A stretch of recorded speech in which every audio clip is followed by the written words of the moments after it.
One of my friends asked me the other day, "Hey, Jack, I want to work on myself this year. I want to read more books. Give me some good suggestions."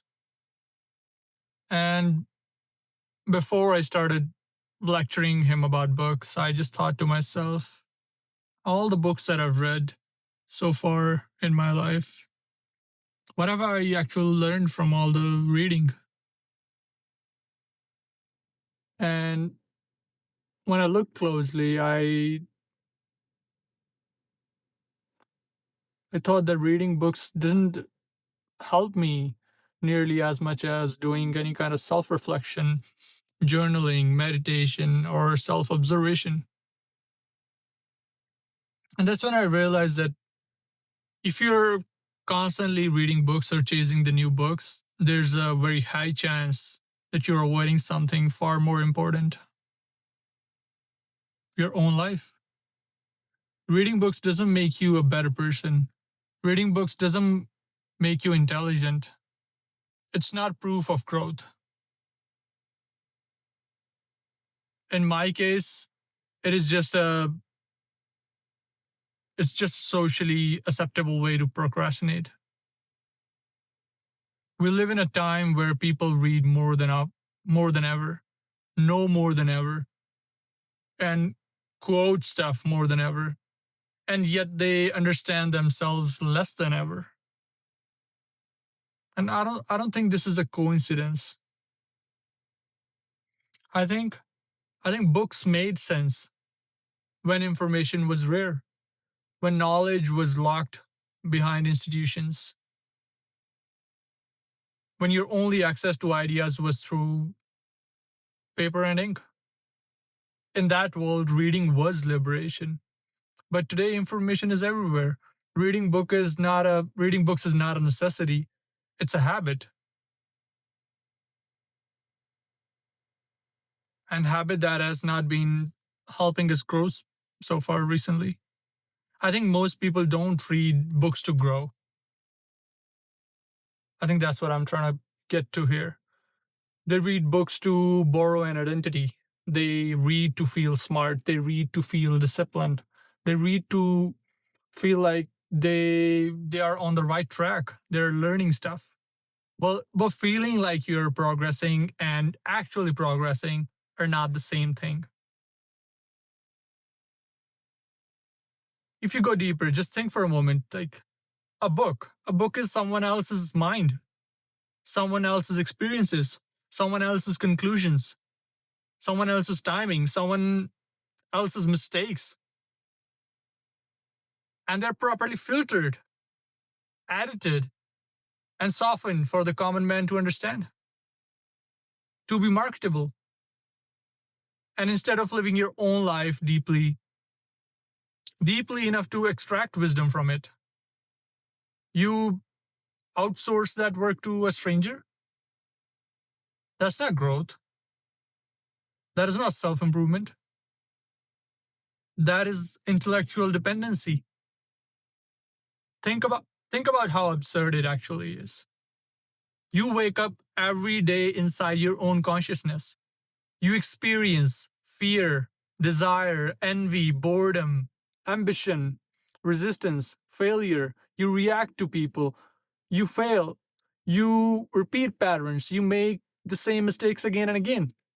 And instead of studying the one system you have direct access to, your own mind, you escape into a book written by someone who doesn't know you, who doesn't know your life, who doesn't suffer your consequences. You're ignoring the primary data right in front of you and relying on somebody else's experiences. I think that is pretty ridiculous.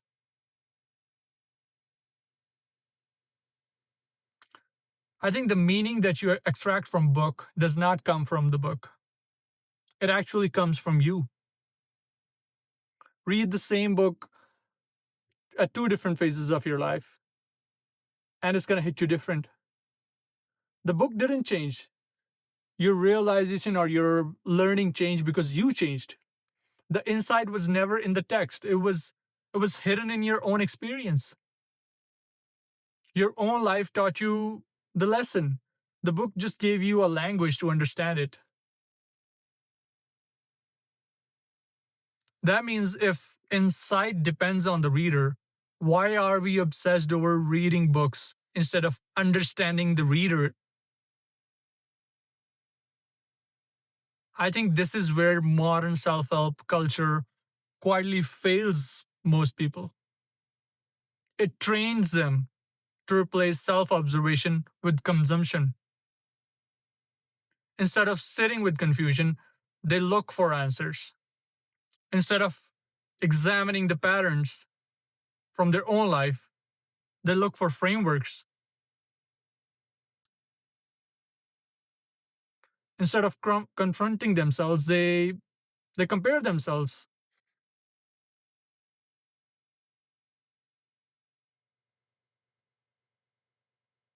You compare your internal chaos, your doubts, contradictions, half formed thoughts to someone else's polished conclusions. Someone who had years to refine their ideas and remove uncertainty before presenting it to you. And you're comparing your lived process to someone else's edited product. And that produces shame disguised as motivation, inferiority disguised as inspiration, and it creates bored selves. People no longer discover who they are. They assemble an identity from authors, quotes, and philosophies and ideas, other people's thinking, and they remain strangers to their own selves. This is why I think journaling is far more dangerous than reading 50 books.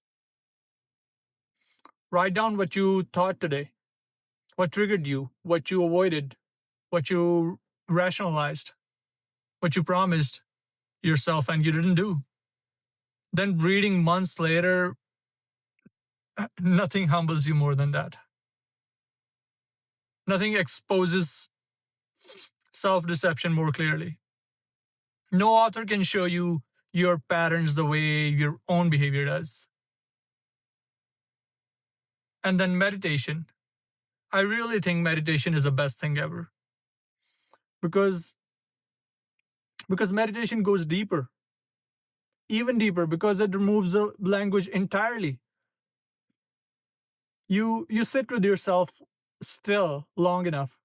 You sit still long enough that thought reveals itself. You see how reactive you are, how repetitive your mind is, how little control you have over what appears in your consciousness. And that realization alone does more to change behavior than memorizing 1,000 productivity hacks. Because once you understand your own mind, manipulation loses its grip. Fear, desire, trends, ideology, even influencers selling recycled wisdom wrapped in a better thumbnails. This is why most modern self help books are useless. Not because the ideas are evil, but because they're shallow, repetitive, and designed to be consumed, not to be lived. They all say the same things with different words. Wake up early, think positive, work hard, be consistent, believe in yourself. This is not insight. This is motivational sugar stretched into 300 pages and sold as transformation. And the evidence is obvious. People read 10 of these books and still don't change a single behavior. Because behavior does not come from, because behavior does not change from information. It changes from awareness, friction, consequences, and responsibility. Now, before you misunderstand my point, not all books are created same. Some books are timeless, and they're timeless because they do not try to motivate you. Books about philosophy, psychology, history, spiritual inquiry, primary texts, books that examine the structure of mind, power, morality, suffering, meaning, books that don't give you answers but sharpen your capacity to question. They don't replace awareness, they refine it. The problem is not books. The problem is mistaking language for truth. You don't need to be educated to be aware. You don't know, you don't need to read to observe. Illiteracy does not block consciousness. A child can be present, a monk can awaken in silence, and uneducated person can understand deeply than a library addicted intellectual who never really looks inward. You can read every book ever written and still feel empty if you never face yourself. So, no, this isn't an argument against books. It's an argument against confusing consumption with understanding, against mistaking explanation for transformation, against hiding from yourself behind other people's words, against hiding from yourself behind other people's words. Close the book sometimes, sit in silence, and write honestly. Watch your thoughts change. Watch how you change. Because no book will ever understand your life better than you can. If you're brave enough to actually look, and that's a real reason most people keep reading. Not because books are powerful, because silence is terrifying.